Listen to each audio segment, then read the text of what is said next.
ছাত্রদের এই আন্দোলন 3 দিন আগে ছিল কি রকম পরিস্থিতি, গত 2 দিনের পরিস্থিতি কি বানায় গেল বলেন? 1 সপ্তাহের ব্যবধানে আইসা এখন কি দাঁড়াই? সারা দেশ মানে কলজা টিপ টিপ টিপ টিপ করতেছে। এর চাইতে বেশি আতঙ্ক আর কি হইতে পারে? মনে হয় যেন গোটা দেশের এতগুলো মানুষ আমরা একসাথে থাইকাও আলাদা হয়ে গেছে। নেটওয়ার্ক এই সেই বিভিন্নভাবে কেউ আমি কালকে থেকে মানে 100 মানুষ আমার ঢাকার পরিচিত, হুজুর জাগাতে লড়েন না। আশ্চর্য কথা। হায় মুসলমান, হায় মানুষ। বলেন, মানুষের জান মাল, মানুষের সার্বিক নিরাপত্তা সব কিছু কোনোটারই কোনো সময়ের আল্লাহ তাআলার দেওয়া দয়া ছাড়া, রহম ছাড়া স্থায়িত্ব নাই। এই কথা কোরআনুল কারীমে বহু আয়াতে আছে। বারবার আল্লাহ বলছে, দুনিয়া নিয়ে যে যত ব্যস্ততা করে সে তামাশাই করে। অর্থাৎ আমরা কিন্তু অনেক সময় বলি, রাগ করি যে আপনি মনে করছেন আমি আপনার লোকে তামাশা করি মিয়া। হ্যাঁ, তাইলে তামাশা আল্লাহ তাআলাই বলছেন কোরআনুল কারীম যে তোমরা যে তামাশা করছো অথবা বাজার ব্যবসা শুধুই করছো আল্লাহকে বাদ দিয়ে, নামাজ বাদ দিয়ে, তো এটা শুধু তামশাই করতেছে শুধু। বরং তোমাদের এই তামাশা এবং তোমাদের এই ব্যবসা এর চাইতে আল্লাহর কাছে যা আছে, আল্লাহ যা দিবেন সেজদা এবং নামাজের বিনিময় দুনিয়াতেও আখিরাতেও, সেটাই উত্তম। আল্লাহু খায়রুর রাযিকিন। আর আল্লাহ তাআলাই হচ্ছে সর্বোত্তম রিজিক দাতা, সব কিছু তার ফায়সালা।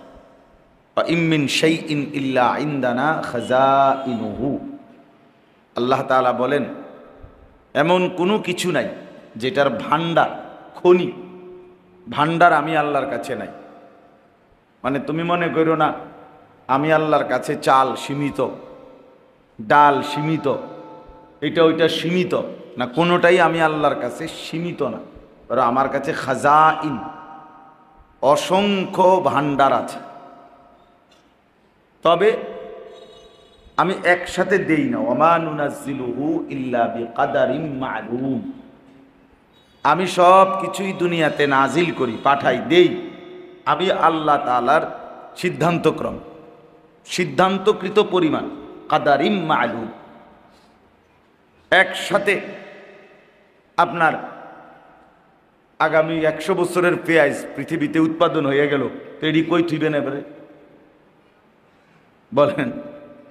বুঝেন নাই? আগামী 50 বছরের চাল উঠে গেল, ফসল হয়ে গেল, তারপরে এগুলো কেমনে গুদামজাত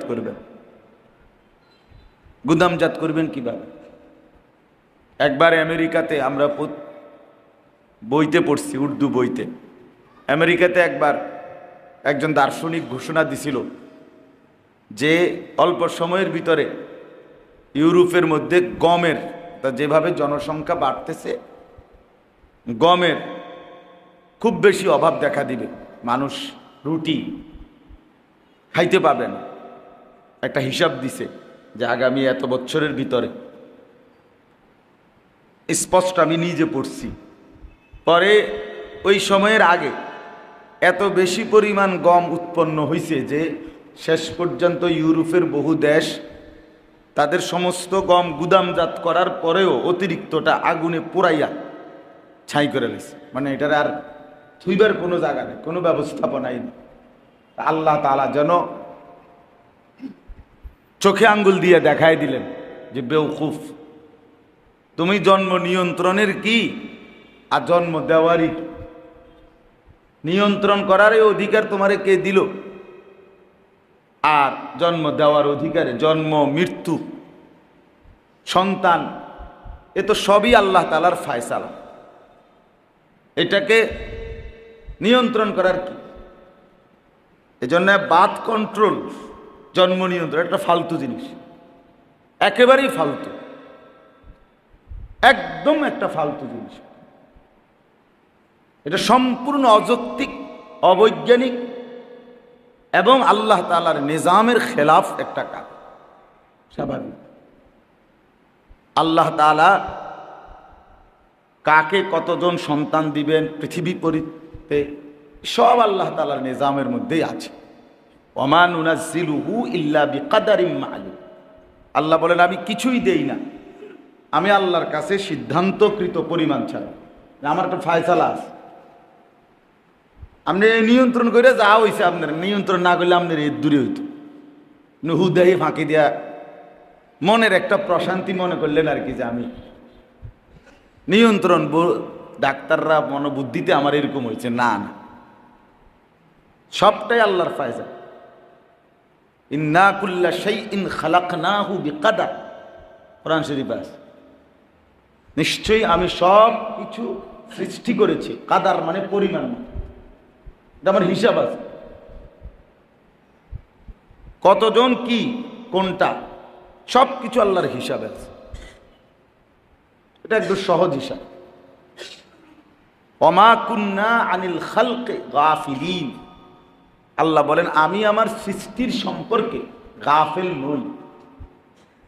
মানুষ দিব কয়জন, বানাইলাম কয়জন, আছে কয়জন, লাগবে কয়জন, ভাত মাছ চাল ডাল কি লাগবে না লাগবে, এগুলো আমি আল্লাহ গাফেল নই।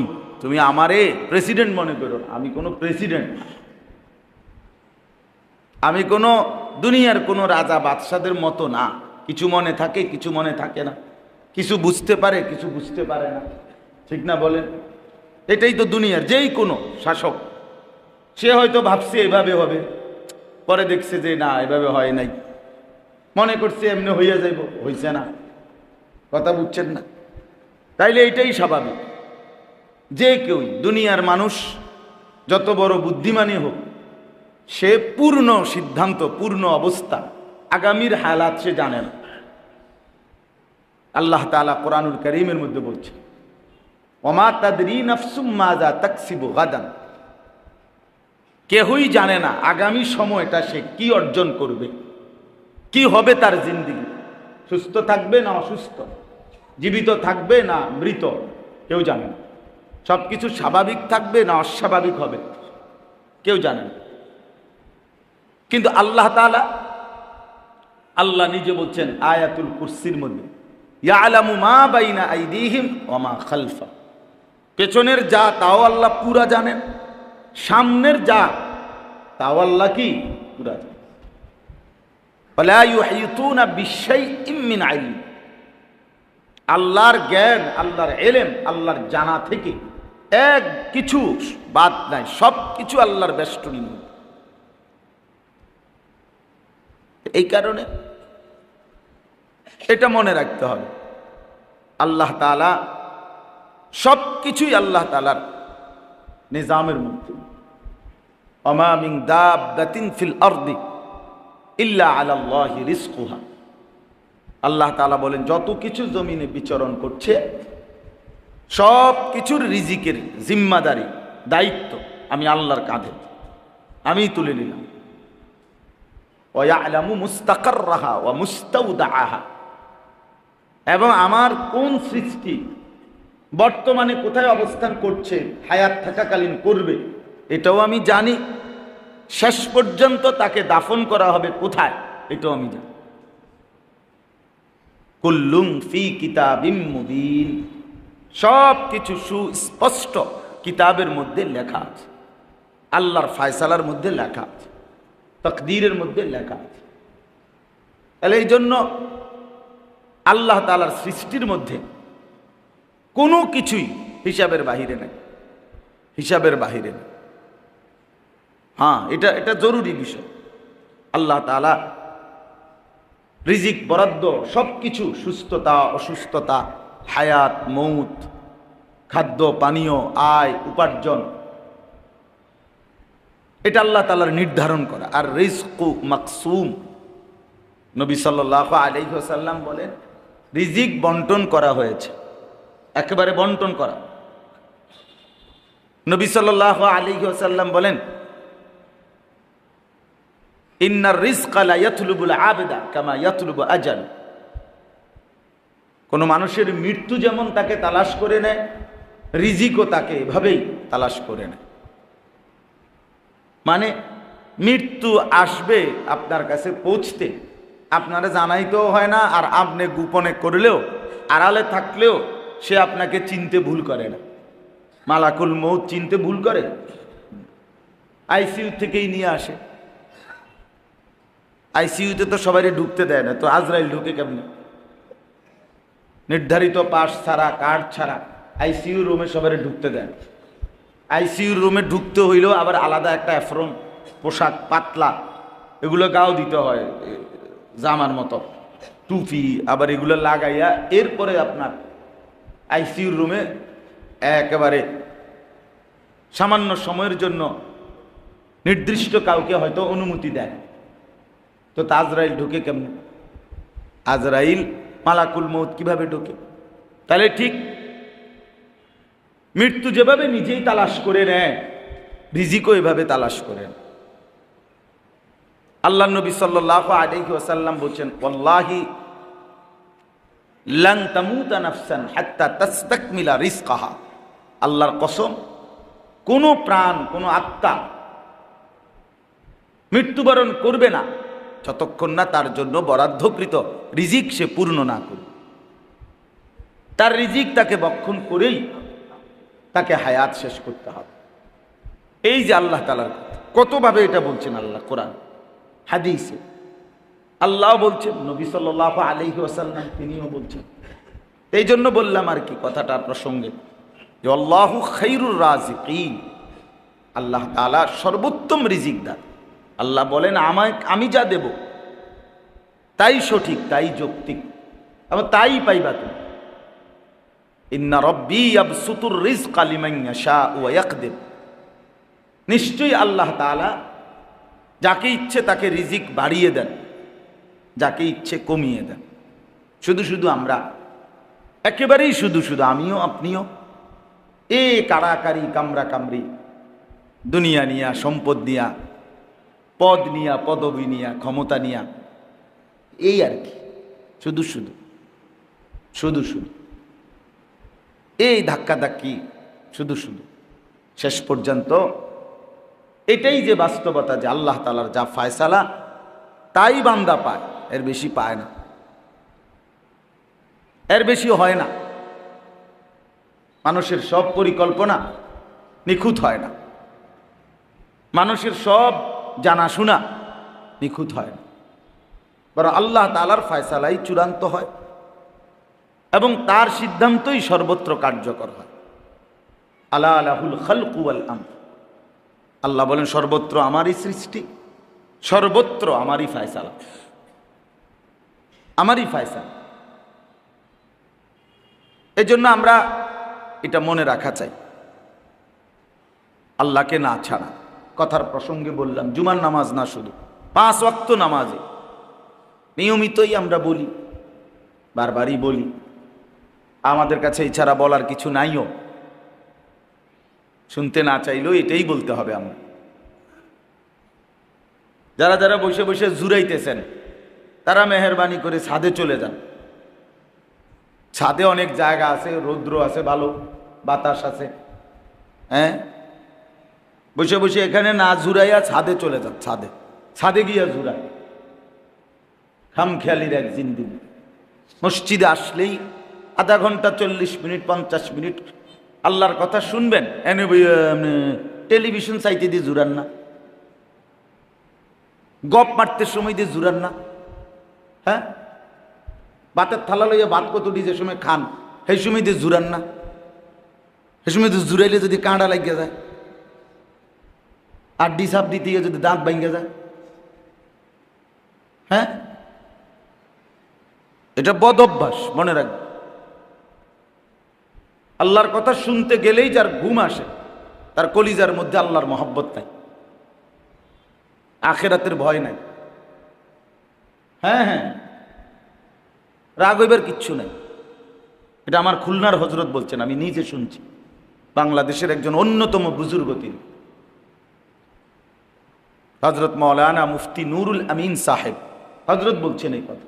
আল্লাহর কথা শুনতে গেলেই যার ঘুম আসে, মনে রাখবেন হযরত বলছে তার কলিজায় আল্লাহর মহব্বত, আখিরাতের ভয় নাই, আখিরাতের ভয় নাই। কোরআনুল কারীমের মধ্যে আছে ওয়া ইযা সামিউ মা উনজিলা ইলার রাসূল তারা আয়ুনাহুম তাফীদু মিনাদ দামঈ। আল্লাহ কোরআনে বলছে, হে বন্ধু, আপনার সাহাবীদের হালাত কেমন? নবীজি সাহাবীদের অবস্থা শুনাইছে আল্লাহ।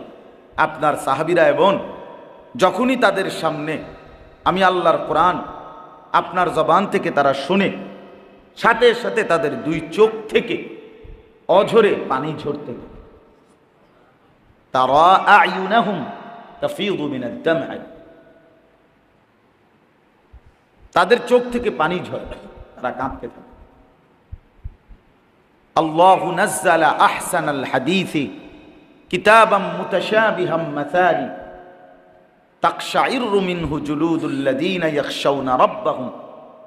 আল্লাহ তাআলা বলেন, আমি সর্বোত্তম কথা, সর্বোত্তম বাণী সম্বলিত এই কোরআন নাজিল করেছি, যার সব কিছু সুন্দর, সামঞ্জস্যপূর্ণ, সাদৃশ্যপূর্ণ, কোনো কথা এলোমেলো, উলট পালট, অযৌক্তিক, অবাস্তব, অবান্তর কথা নাই।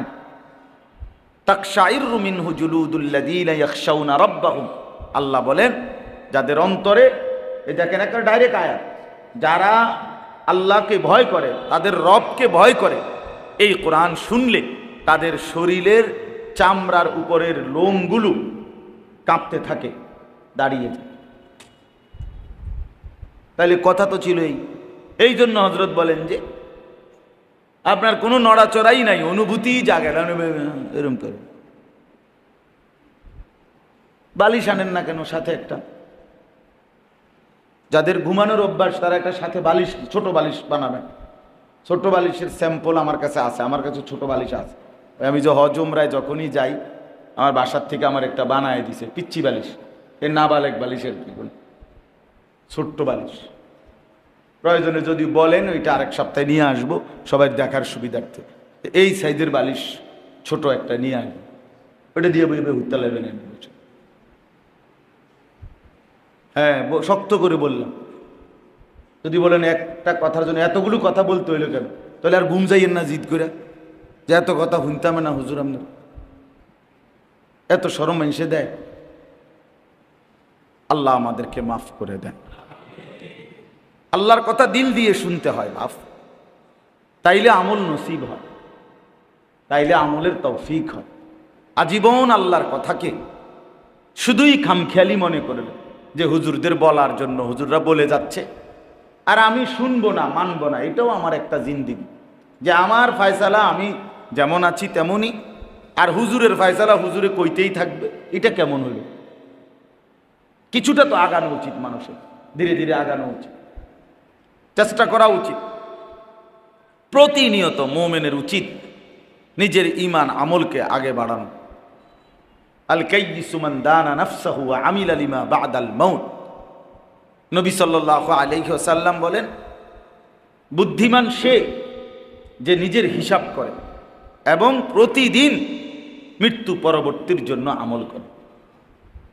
আমল করে। আমাদের জিন্দেগি একটা স্থবির জিন্দেগি, যে যেমনে আছে। যার কোরআন শরীফ ভুল, ভুল। যার সূরা কেরাত ভুল, ভুল। যার রুকু সেজদা ঠিক মতো হয় না, হয় না। যার ওযু গোসল সুন্দর সুন্নত মোতাবেক নাই, নাই। এটারে যে কদ্দুর লারবো সারবো, ঠিক করবো না, সময় নেই, ধৈর্যও নাই, মানসিকতাই নেই। আসল কথা হলো মানসিকতাই, মানসিকতাই। আফসুসের ব্যাপার বাপ, কত বলি, আমার এটা সবসময়ের আফসুস যে একজন মুসলমান, বয়স্ক মানুষ, মাঝ বয়সী, যে কোনো শ্রেণী পেশার মানুষ, মুসলমান মাত্রই তার উচিত নিজের ঈমান, নিজের আমল, নিজের নামাজ, নিজের দ্বীন, নিজের ফিকির আরো বাড়ানো, আরো বাড়ানো। এই মনে করেন আমরা যে বয়ান করি, নসিহত করি, যাই আল্লাহ পাক বলার তৌফিক, আমরা তো প্রতিনিয়ত পড়ি। আমি হজ্জের 33 দিন ছিলাম আলহামদুলিল্লাহ মক্কা মদিনায়। মক্কা শরীফেও মদিনাতেও মসজিদে নববী এবং মসজিদে হারাম অনেক লাইব্রেরি আছে, উপরে বিশাল লাইব্রেরি, মাকতাবা আছে, আরবি কিতাব। আর আলহামদুলিল্লাহ যতজন আমাদের সাথে গেছে আসছে পরিচিত, যেই আসর থেকে এশা নামাজের টাইম ছাড়া বাকি টাইম সবাই জানে সবাই যে হুজুর কোথায়, ওই লাইব্রেরিতে আছে, ওইখানে গিয়ে আমার খুঁজা খুঁজা পাইছে সবাই। আমি আমার পড়তে থাকছি এই টানা, ওইখানে বসে বসে বিভিন্ন কিতাব পড়ছি, লেখছি, মোবাইল দিয়ে ছবি উঠাইছি কোনোটা কিনবার জন্য, এরকম। যাই হোক, মানে প্রতিনিয়ত একজন মুসলমানের উচিত, মুসলমান এক জায়গায় স্থির হয় না, আগানো আর কি। নেক কাজটা, আমার অজুটা একটু সুন্দর হোক, আমার নামাজ আরো সুন্দর হোক, আমার হালাল হারাম আরেকটু জানা দরকার, হালাল হারাম একটা দুইটা করে ছেড়ে দেই, হারাম না যায় ছেড়ে দেই না। কি এক প্লাস্টিক মার্কা জিন্দিগি যে লড়েও না, সরেও না, মাতেও না, আসেও না, কান্দেও না, এই একটা, এটা ঠিক না বাবা, এটা ঠিক না। বয়স্ক মানুষদেরকে বলি, বয়স্ক লোকের খামখেয়ালি আরো বেশি, মুরব্বীদের মধ্যে এক ধরনের গোয়ার্তুমি বেশি, মানে শক্ত। বয়স্ক মানুষের মধ্যে আপনার এক ধরনের অভ্যাস, মানসিকতা হলো যারা একটা জিডক যেমনি আছে এমনি, আমি সহ্য হয়নি, আমি লড়তাম না, শিখতাম না, ভাল লাগে নিসান। একবার আশ্চর্য দেখবেন, হাজার বলেন, পাও ধরে বলেন যদি যে আপনি আসরের পরে এশার পরে একটা সূরা ঠিক করেন না, এবার আস্তে গুড়গুড়াই দিয়া উনি সবার আগে বাইরে যাবো মসজিদ, বইয়ে বইয়ে এবারে বিড়ি খাইবো, বন খাইবো, চা খাইবো, ওই নায় নাত করে লইয়া গল্প করবো খাম খেয়ালি, আর নাইলে তো শুইয়া লাগবে শেষ।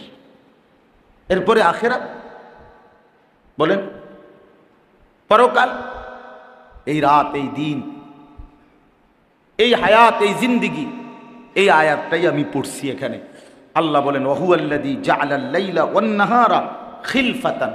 দেখেন এই আয়াত, সূরা ফুরকান 25 নম্বর সূরা, 19 নম্বর পারা, এই সূরার 62 নম্বর আয়াত আমি পড়ছি। আল্লাহ তাআলা বলেন ওয়াহুয়াল্লাযী জাআলাল লাইলা ওয়ান নাহারা খিলফাতান, তিনি আল্লাহ যিনি বানান রাত এবং দিন পর্যায়ক্রমে, রাত এবং দিন পর্যায়ক্রমে কে বানান? বানান। ঘুমাইয়েন না করেন চাচা, ঘুমাইয়েন না, আমি কিন্তু এরপরে নাম ধরে কমু ডাইরেক্ট, আমার কাজ খারাপ, আমি একদম সরাসরি বলুন যে চাচা আপনি কি লেগে ঘুমান, শেষে কিন্তু শরম পাবে, আর যদি এরা ছবি উড়ায় তা আরো বিপদ হবে। ঘুমাইবেন না, আর নাই তো আপনি আগের থেকে ফায়সালা নিয়ে আসবেন যে হুজুর যেহেতু জামেলার হুজুর, সামনেই বইতাম না, ঘুমাবেন না। এটা কোনো 9 ঘন্টার জন্য আমরা বসি নাই, বলেন এটা কি 6 ঘন্টা লেগে বসি? তাহলে সময়টাই তো অল্প, শুনতে শিখেন। তো দেখেন আল্লাহ তাআলা বলেন ওয়াহুয়াল্লাযী, আমার আগের মসজিদে ওরা দীর্ঘদিন যাবত এই ছিল মুসল্লিরা, এই মাসের মজলিসও আমার আগের মসজিদের বুড়া মুরব্বীরা সব গাড়ি দিয়ে আসছে আমার মাদ্রাসার ইসলাহি মাহফিলে, অনেক কাঁদছে মুরব্বীরা, জড়ায় ধইরা দোয়া করছে, কাঁদছে। তাদের প্রায় 2 গাড়ি মানুষ আসছে। সর্বোচ্চ দাবি, এক দফা এক দাবি, আমি আবার একটা জুমা ওই মসজিদে পড়াবার জন্য। কোনোভাবে বহু কিছু বলছি, হেরা মানে না, কি করবো আমি কিছুই বুঝি না।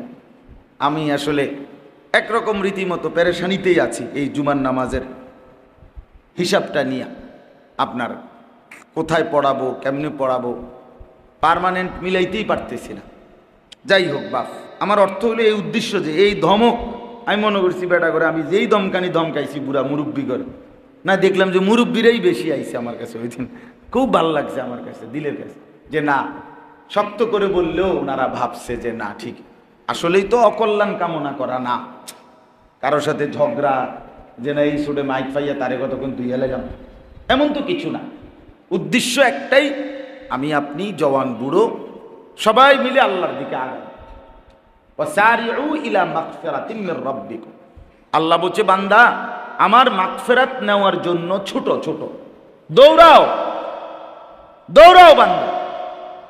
ওয়াসারিউ, এমনি এমনি কুয়াইও না, এত জিমাইয়া পারতা না, দৌড় লাগাও, দৌড় লাগাও, মাগফিরাত নাও, কোটি কোটি বান্দা মাগফিরাত নিতে আসতেছে, তুমিও আসো, দৌড়াও। আর আমি যদি মাগফিরাত দেই, মাফ করে দেই, সাথে আসমান জমিন প্রশস্ত জান্নাত দিয়ে দেই। ওয়াসারিউ ইলা মাগফিরাতিম মির রাব্বিকুম ওয়া জান্নাতিন আরদুহাস সামাওয়াতু ওয়াল আরদ উইদ্দাত লিল মুত্তাকিন। আল্লাহ বলেন জান্নাত বানানোই হয়েছে মুত্তাকিদের জন্য, দেব বলেই বানিয়েছি, না দেওয়ার জন্য নয়, ছোটখাটো নয়। জান্নাতের প্রশস্ত পাশ, দৈর্ঘ্য নয় প্রস্থ, আসমান এবং জমিনের যেটুকু এটুকু 7 আসমান জমিন পর্যন্ত পাশ। এবার লম্বা কদ্দুর, যে কোনো জিনিসের মানুষ স্বাভাবিকভাবে পাশে কম থাকে, লম্বা বেশি থাকে। আবার তাফসিরের মধ্যে লিখছে এক মানুষকে বোঝানোর জন্য আসমান এবং জমিন এই দৈর্ঘ্য মানে এই লম্বাটা না বুঝায় না ছাড়া আর বোঝানোর কোনো সিস্টেম নাই। এর চাইতে লম্বা কোনো পরিমাপ হেরে বুঝাবো কি দিয়ে? বুঝছেন না কথাটা? এতে বড় প্রশস্ত আর কি বলবেন? এই জন্য তাফসিরে লিখছে যে বান্দা এর চাইতে বড় কিছু হিসাব বুঝবে না, এই জন্য আল্লাহ এটা বলছে। নয়তো বাস্তবিক অর্থে জান্নাত এর চাইতে কোটি কোটি গুণ বেশি বড়, বাস্তবতা হইলে।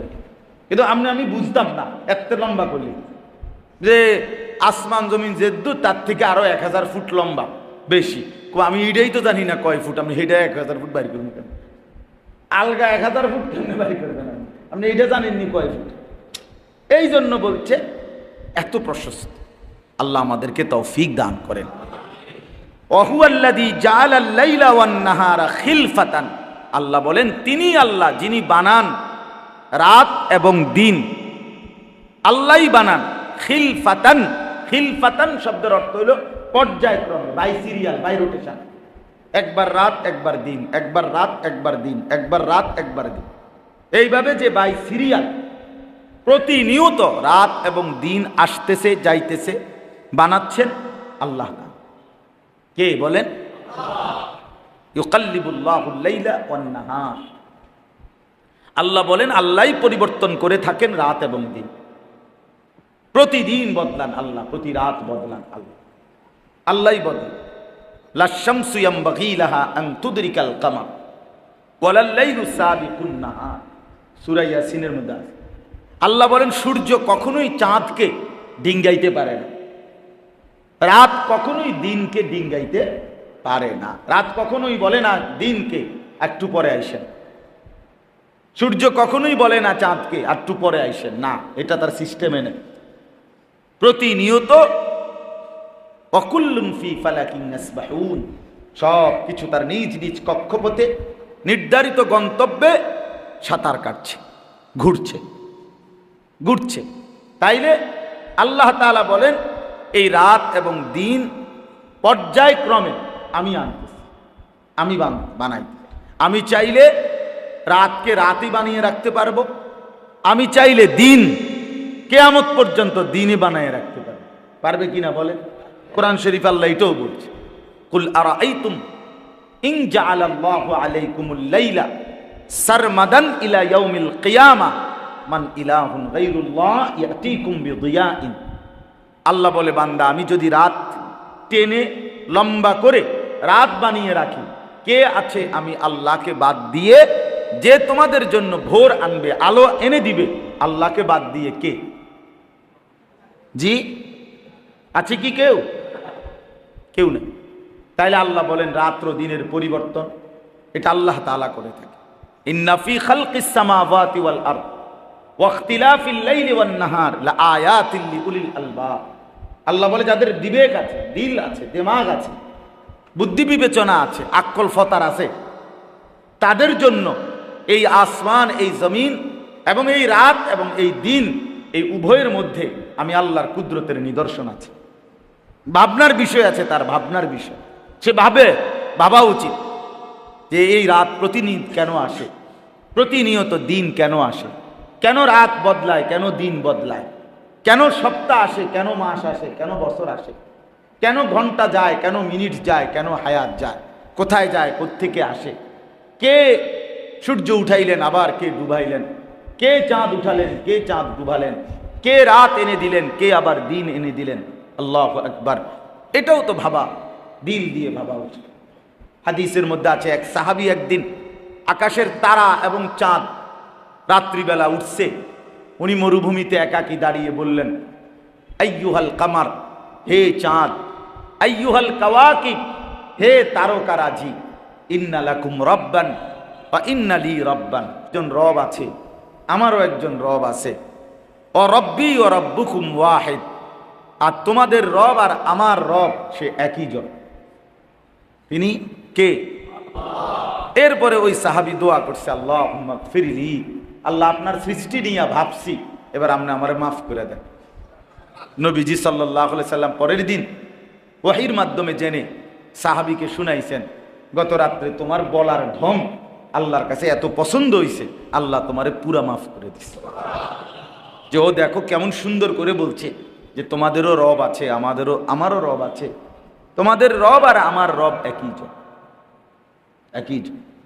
তো আল্লাহ তাআলা বলেন, ওয়াহুয়াল্লাযী জাআলাল লাইলা ওয়ান নাহারা খিলফাতান, তিনি আল্লাহ যিনি রাত বানান দিন বানান, এই সময়, এই ঘন্টা, এই মিনিট, এই মাস, এই বছর, এই হায়াত, এই জিন্দিগি, আমাদের জীবনের এই হায়াত, হায়াত মানে সময়, সময় মানে হায়াত, এটা আল্লাহ বলেন আমি বানাচ্ছি পর্যায়ক্রমে।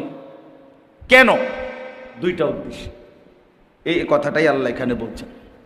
দুইটি উদ্দেশ্যে আমি আল্লাহ তাআলা এই সময়, এই রাত, এই দিন বানাচ্ছি। এই যে মাস আসে, বছর আসে, ঘন্টা আসে, মিনিট আসে, সপ্তাহ আসে, এবং এই যে রাত্র দিনের পরিবর্তন করে থাকি, দুই উদ্দেশ্যে। কয় উদ্দেশ্যে বলেন? এক নম্বর, লিমান আরাদা আন ইয়াযাক্কারা, কেন রাত বানায়, কেন দিন বানাই? আল্লাহ বলেন আমার যেই বান্দারা আমি আল্লাহর জিকির, আমার স্মরণ, আমার বন্দিগি, আমার গোলামি করতে চায়, তাদের ইবাদত, তাদের বন্দিগি, তাদের জিকির আদায়ের সুবিধার্থে আমি রাত এবং দিন বানিয়ে থাকি।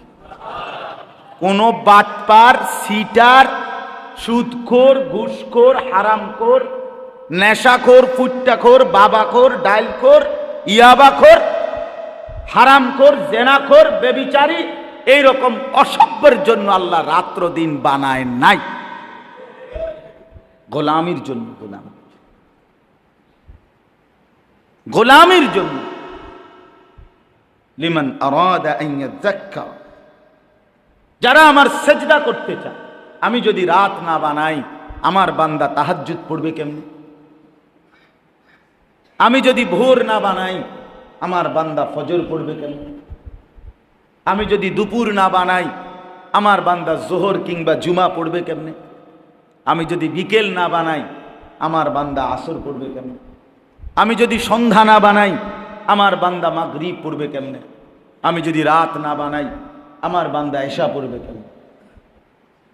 আমি যদি সময় না বদলাই, তো রমজান মাস কেমনে আসবে? সে তো বছরে এক মাস আসে, তো আমাকে সময় বদলাইতে হবে কিনা? কথা বুঝেন না? আমি যদি সময় না বদলাই, তা আমার বান্দার জন্য হজ্জের মাস কেমনে আসবে? হজ করবে কেমনে সে?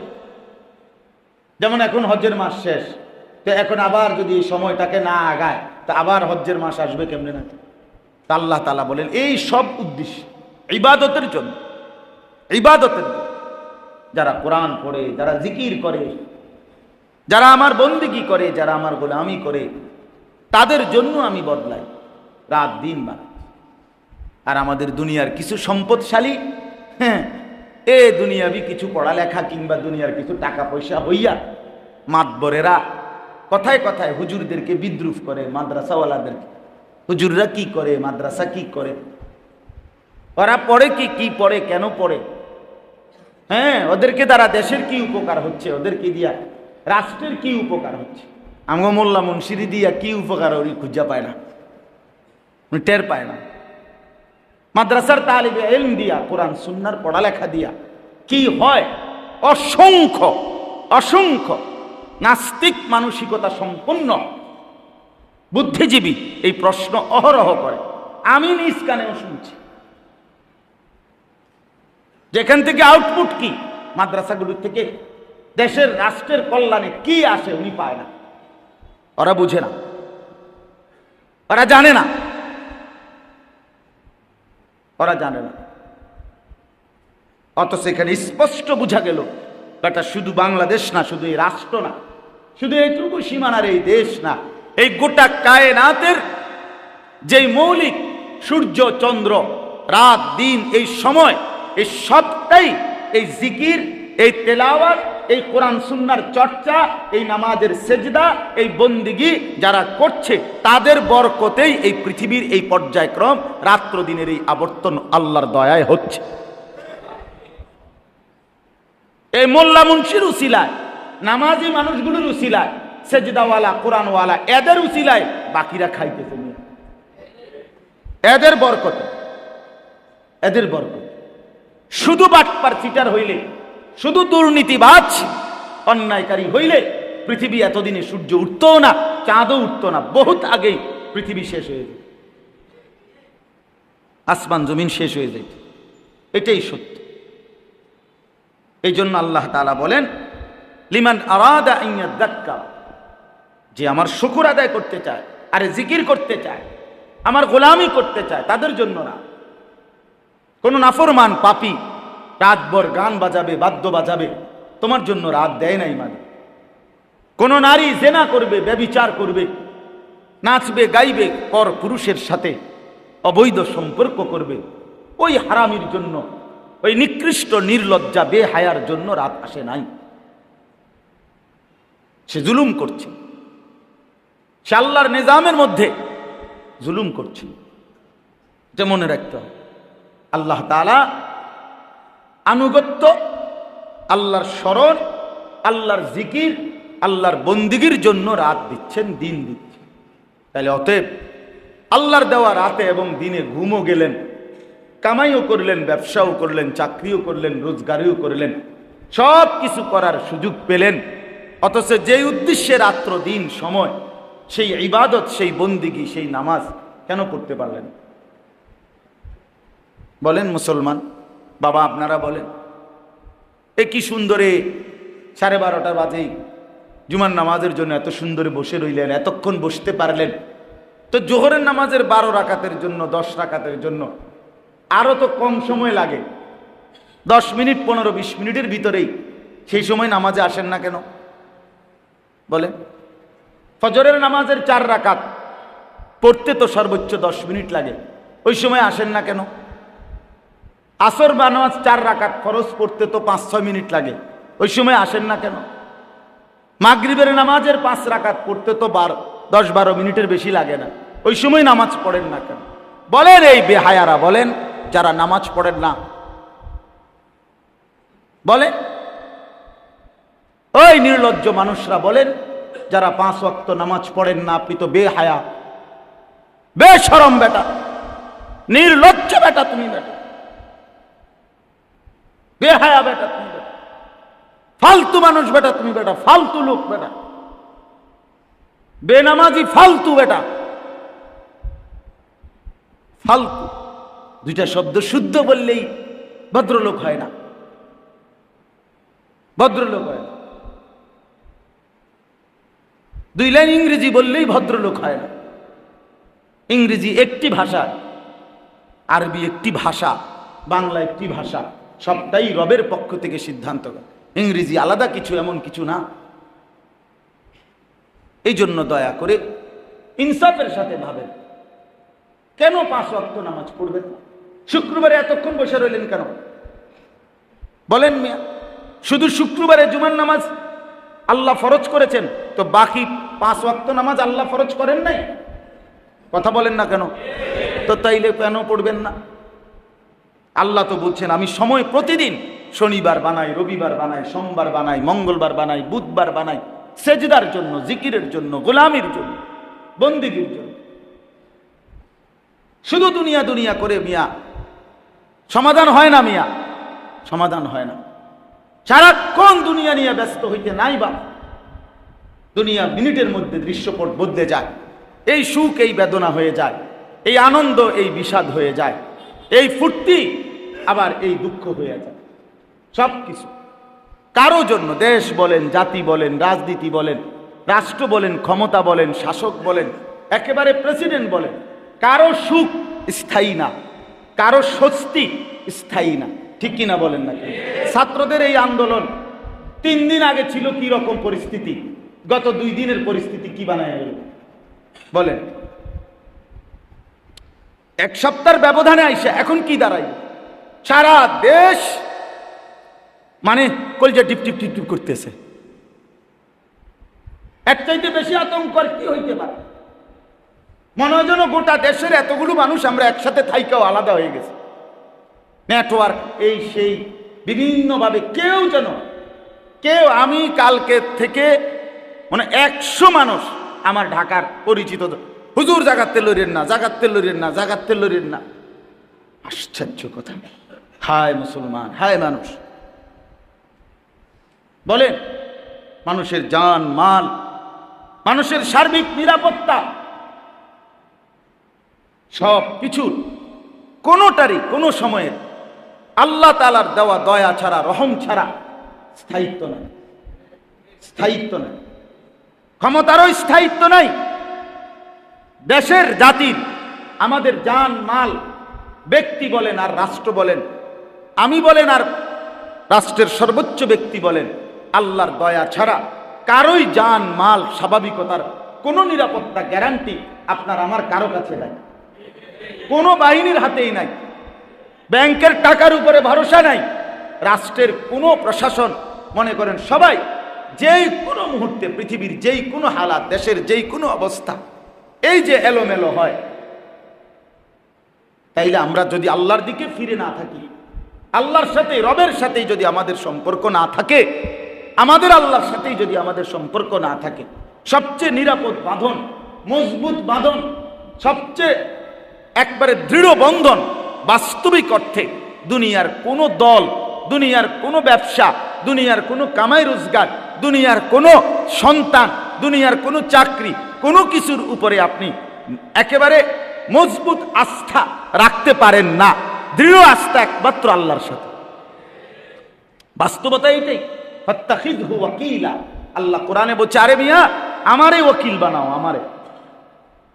আমারে বানাও বান্দা, আমারে উকিল বানাও, ভরসা আমারে বানাও। নেতা আছে, কর্মী আছে, এটা আছে, ওইটা আছে, টাকা আছে, ব্যাংক আছে, ব্যালেন্স আছে, বিদেশে ফুট আছে, দেশে টাকা আছে, বাজারে জমি আছে, না, এগুলো কোনোটাই কোনো কিছুই কি নয়, স্থায়িত্ব। মুখের হাসি, চোখের পানি হইতে দেরি হয় না। আল্লাহ আমাদেরকে মাফ করে দেন। দোয়া করেন দিল থেকে, বেশি বেশি দোয়া ইউনুস পড়েন। হ্যাঁ, দেশ জাতির জন্য সবাই দোয়া করেন। একটা দেশের অস্থিরতা মানে আমাদের সবার অস্থিরতা, সার্বিক অস্থিরতা, সব কিছুর উপরে। আল্লাহ আমার দেশকে শান্ত করে দেন। ওয়াহুয়াল্লাযী জাআলাল লাইলা ওয়ান নাহারা খিলফাতাল লিমান আরাদা আন ইয়াযাক্কারা। আল্লাহ বলেন, অতএব আমার স্মরণ, আমার জিকির, আমার বন্দেগীর জন্য বান্দা আমি রাত্র দিন এনেছি, তুমি আমারে ভুলো না, আমারে ছেড়েও না বান্দা, কষ্ট পাইবা। আমারে ছাইরা কেউ কোনোদিন সুখ পায় নাই। আওয়ালাম ইয়ালাম আন্নাল্লাহা কাদ আহলাকা মিন ক্বাবলিহি মিনাল কুরুন মান হুয়া আশাদ্দু মিনহু কুওয়াতান ওয়া আকসারু জামাআ। কোরআনে আছে। আল্লাহ বলছে কারুনকে, কারুন পৃথিবীর সবচেয়ে বেশি সম্পদশালী কেডা? আজও কেউ তার চাইতে সমান হয় নাই। এই তারে আল্লাহ কোরআনে বলছে, কারুন তুমি জানো না, সূরা কাসাসের মধ্যে আছে, তুমি জানো না আমি তোমার চাইতে আগে ইতিপূর্বে সম্পদেও বেশি, শক্তিতেও বেশি এরম অসংখ্য ব্যক্তিকে না, ডাইরেক্ট জাতি, ডাইরেক্ট গোষ্ঠী সাবার করে লাইছি, হোতায় লাইছি, আহলাকা ধ্বংস করে দিছি। তোর মতো বেটা একজন, তুই বেটা কার, তুই আমার লগে মাতবরি করস বেটা, ফাজিল কোথাকার। এর চাইতে বড় ডাইরেক্ট আস্থা কওমে লুত, কওমে হুদ, গোটা নূহ আলাইহিস সালামের কওম সব তসতস করে ফেলছি আমি, আর তুই একজন বেটা অহংকার করো। এই জন্য আমরা কেউ না, কারো জন্য অহংকার করা, যে কোনোভাবে, টাকা দিয়ে হোক, ক্ষমতা দিয়ে হোক, সম্পদ দিয়ে হোক, সন্তান দিয়ে হোক, বর্তমান অবস্থা দিয়ে হোক, শরীরের সুস্থতা দিয়ে হোক, যৌবনের বড়াই দিয়ে হোক, না কোনো কিছু দিয়ে। কত যুবক হসপিটালে, কত যুবক পঙ্গু, কত যুবক প্যারালাইজড, কত নৌজওয়ান হাসছে খুশতো, আবার আজকে আপনার অসুস্থতা বিছানা। তাহলে এরকম আছে না, বলেন না কেন? এই জন্য আমরা আজকে শক্ত করে বললাম, মেহেরবানি করে দয়া করে প্রত্যেকে এটা ফিকির করবেন। কেন নামাজ পড়বেন না? কেন সেজদা করবেন না? কেন আল্লাহকে ভুলে গেবেন? কেন হারাম রোজগার করবেন? কেন স্ত্রী পর্দা করবে না? মেয়েটা কেন পর্দা করবে না? ছেলেটা কেন নামাজ পড়বে না? বাপ, আপনি কেন ভাবতেছেন না যে এটাও আপনার দায়িত্ব? আপনি পারতেছেন না তো কিভাবে পারা উচিত? ছেলেকে কিভাবে নামাজি বানাইতে হয়, মেয়েকে কিভাবে পর্দানশীল করতে হয়, স্ত্রীকে কিভাবে পর্দানশীল করতে হয়, নিজে কিভাবে হারাম থেকে বাঁচা যায়, হারাম রোজগার থেকে বাঁচা যায়, এর কি কোনো বুদ্ধি ওলামায়ে কেরামের কাছে নাই? কোনো সমাধান নাই ইসলামে? তো আপনি জিজ্ঞেস করেন। আলহামদুলিল্লাহ, আমি তো এবার হজের সফরে দেখছি 128 জন সাথী আমাদের সাথে ছিল আমার কাফেলায়। অসংখ্য মা, খুব ভালো লাগছে। প্রথম থেকে যখন নিয়মিত আমি বয়ান করছি ওনাদেরকে, পরে দেখছি অনেক সব হাজি সাহেব তো স্বাভাবিকভাবে একটু বয়স্ক, রিটায়ার্ড পারসন, অথবা টাকা পয়সা আছে জমা, যার টাকা আছে হেই তো কি যায়, হজে যায়, কথা বুঝছেন না? যার কারণেও প্রত্যেকের টাকার মধ্যে কারো কিস্তি, কারো এই, কারো সেই, কারো এরকম লোন, কারো এরকম চাকরির থেকে পেনশনের, এগুলা অনেক কিছু। আলহামদুলিল্লাহ, আমার একটা ভাল লাগছে যে সবাই জিজ্ঞেস করছে পরে আইসা আইসা, রবি হুজুর আমারটা তো এরকম এরকম, আপনি হুজুর আমার এটা বুঝাই দেন। মানে একটা ভয় দিলের মধ্যে কাজ করছে। তাহলে জিজ্ঞাসা করছে, তো আমি যে দূর পারছি বলছি, যেটা পারি নাই এটা বলছি, আমি জিজ্ঞাসা করে দেব, জিজ্ঞাসা করে দিছি। সবটা আমি জানি, আমি এটা বলতেছি না, সব আমি বলতে পারবো এটা আমি বলছি না, কিন্তু উলামায়ে কেরামের কাছ থেকে আপনি জিজ্ঞেস করেন, জীবন চলার জন্য পাথেয় গ্রহণ করেন। আল্লাহ আমাদেরকে তৌফিক দান করেন, আল্লাহ আমাদের সবাইকে ভালো রাখেন, গোটা দেশ জাতি মানুষের জান মাল আল্লাহ তাআলা নিরাপদ রাখেন। আমার বাপ, দেশ সহ মাতৃভূমির প্রতি ইঞ্চি জমি সবটারই স্বাধীনতা, সার্বভৌমত্ব, নিরাপত্তা সব মিলাইয়েই আমরা, গোটা দেশই আমাদের। আমি যেমন আমার নিজের ফিকির করব, আমরা গোটা দেশের সকলের ফিকির করা উচিত। আল্লাহ তাআলা আমার দেশের সমস্ত মানুষকে নিরাপত্তা, স্বস্তি, শান্তি দান করেন, আমিন। আল্লাহ তাআলা আমাদের প্রত্যেককে ঈমান আমলের দৌলত দান করেন। এই হায়াত, এই সময়, এই রাত এবং এই দিন আমরা যেন আল্লাহর ইবাদত এবং আল্লাহর বন্দিগির মাধ্যমে কাজে লাগাইতে পারি। আল্লাহ আমাদেরকে তৌফিক দেন, কবুল করেন, আমিন। সুবহান।